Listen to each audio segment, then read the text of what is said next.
It's a pleasure to be here, guys. I just arrived today, so I did not hear too many lectures yet, but what I heard is quite interesting. I'm talking this afternoon about a case study. It's called the Textile Museum. Yeah, this is the first one, the Textile Museum. And I have some questions about it, because despite the unprecedented success of museums to seduce people to visit us en masse, the question still is, at least we had these questions, are museums prepared to reflect on the rapid changes in society? And is it sufficient just to trust on intrinsic qualities of culture? And are we strong enough to deal with the high expectations to include new visitors? I would like to share you our first steps we have made in our museum with these issues. And I would like to show you in what way we prepared ourselves to take our role as a museum for the near future. But before I respond on these questions, I would like to start with an introduction of our museum, because it's not a traditional museum. It's, in a way, a little bit a complicated museum.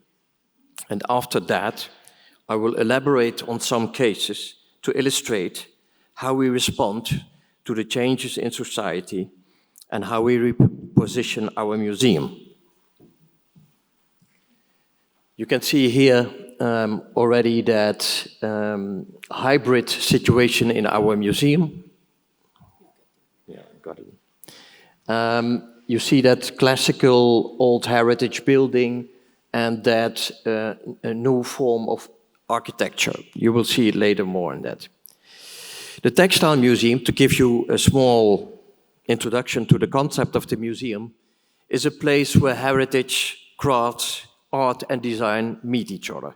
It's a combination of a museum, a knowledge center, and a laboratory.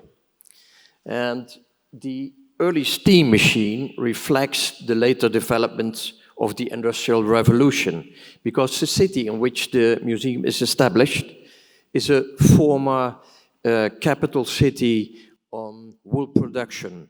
So, in a way, the museum is a result of economic developments in that city. And that wool industry that underwent a rapid growth because of these introductions of the steam machine. The combination, you can see here a picture of the city of Tilburg, which was full of factories. And you have to realize that in the 60s, the complete industry was destroyed because of the cheap labor countries who took over the industry. So that meant a lot for the city. A lot of people got unemployed, a lot of people got into poverty, and the city was full of factories which were collapsing. So it was not a nice place to live in. But the city government took some action on that. Let's see if it works. Yeah. You can see the old factory in which the museum is now located. And this is a picture from better times. It's reflecting the glorious industrial past. It's a painting of Willink, a famous Dutch painter, with on the background the flourishing industry. But what did the city do? You can see another picture here of the complex of the old and new heritage. And what we did is that, you can see that in a good way here, the combination of the restored industrial building combined with modern architecture reflects really the concept of our institution.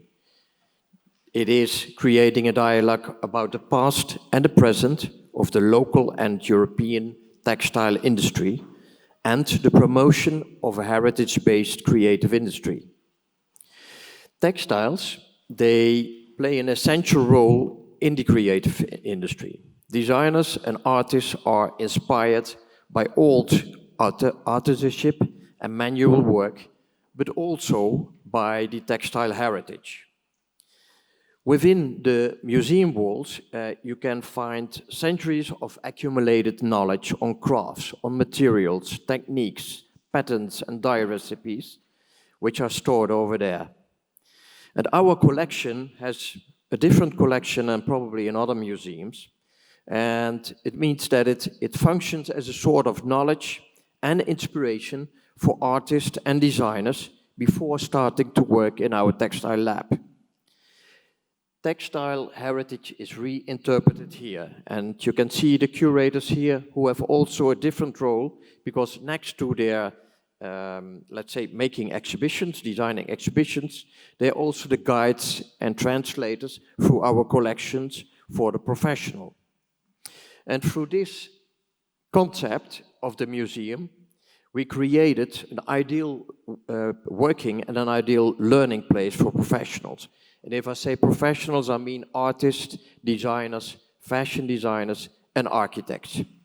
And beside that, students who come over from all over the world, and the visitor is walking around in that laboratory.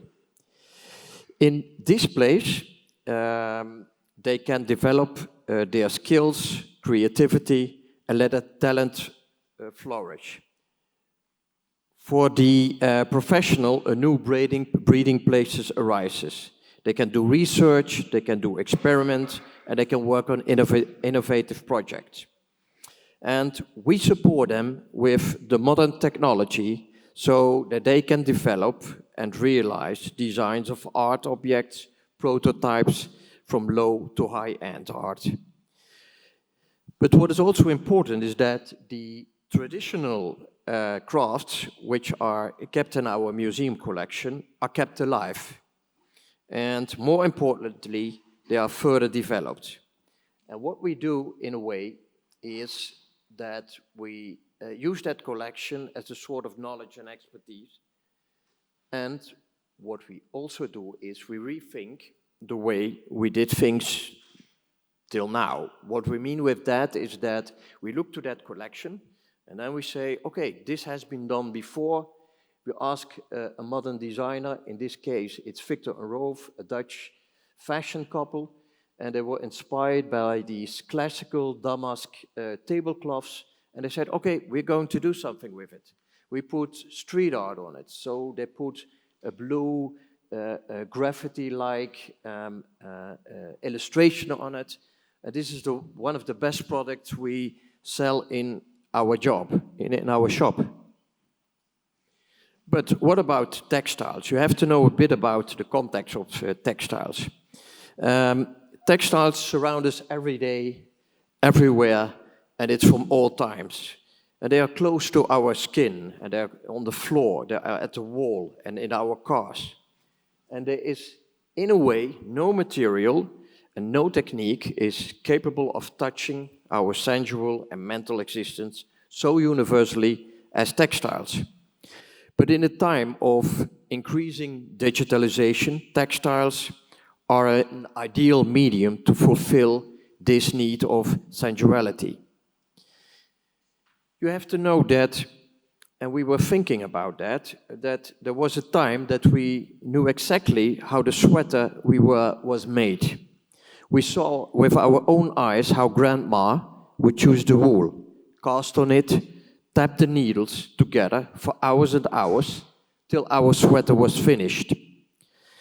This situation today is very different. The making process has become completely invisible. Fast fashion got fast. Fast fashion got pollutive, and we are no longer have any idea how things are made and what they are made of, if they are good, if they are bad, and if you can say we have been disconnected from the world around us, estranged from objects that surround us. And this is where our museum comes in. What we bring is all this work together. We put inspiration, knowledge, heritage, craftsmanship, creation, innovation, education, and entrepreneurship. We put that together. We connect people with the world around them again. And while thinking about these opportunities, we reframed our strategies in developing the museum forwards for future. So what did we do with that repositioning of the museum? We asked ourselves, due to the rapid changes in our time frame, there is an urgent need, to our opinion, to change the museum for the benefit of society. The limited scope on only, oh, this is the last one, we should go back.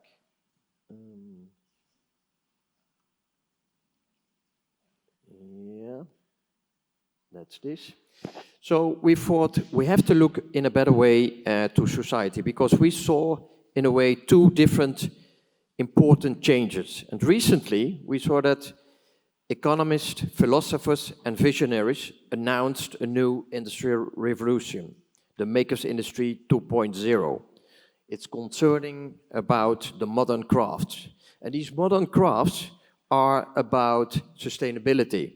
They are about personalization of your clothes and the things you surround yourself with.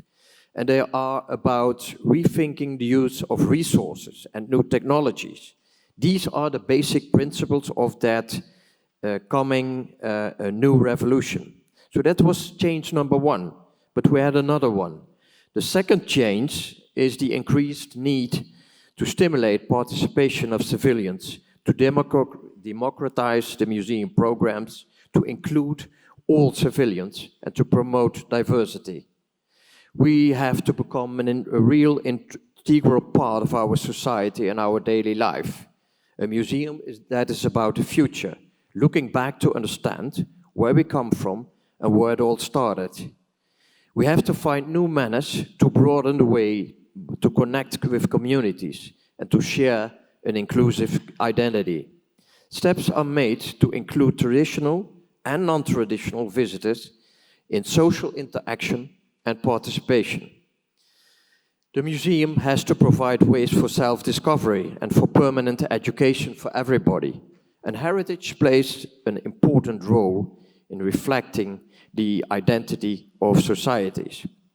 So, according to these two steps, we thought we have to make a next step with our museum.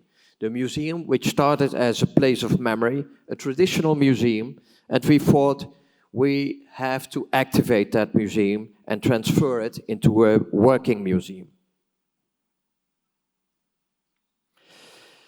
And the increasing attention goes out to the use of culture as a tool to contribute to the goals of economy and the social domain. The creative industry is developing really fast, and it's creating new jobs, improving economic infrastructure. The creative and innovative climate in the ecosystems in which museums function is attractive for educated people. Increasing tourism becomes an important source of income for cities. And to be more effective and influential, we reconsidered the strategy of our museum. We concluded that starting from our core business, the intrinsic value of culture, we have to find ways to contribute to the economic and social domains. And here you see a classical situation in our museum, working in small interdisciplinary teams with an artist in the middle and with our people facilitating the artists with their knowledge and expertise. Sometimes it's about new technology, sometimes it's a curator telling about the collection, and another time it's an ICT expert. Next one. Sorry, Errol, I think you've got only 1 minute left. 1 minute, okay, that's not too much, so... Sorry for that, but this is my role as well. Yeah. I skip some things to give you an idea on what we produce in our lab. The overcoat for Her Majesty the Queen, this for the Rothschild Bank in London, this in Qatar, the National Library, this is in Tilburg for another library, folds, three-dimensional folds for Hermes. And we focus really on learning new skills for young people And the next step, which we are making now, is focusing on a Makers Museum, in which we include the visitors. So next to the professional and next to talented young students from all over the world, we provide a world where the visitor can become a maker. They can personalize their design and can choose the colors, the patterns. And next to that, we developed a social label for people with a distance to the labor market. We join a designer to a group of people and to give them a position so that they can develop their own social label. And it's also that we focus on inclusion and sustainability, because I think these two things are really important matters the museum should deal with.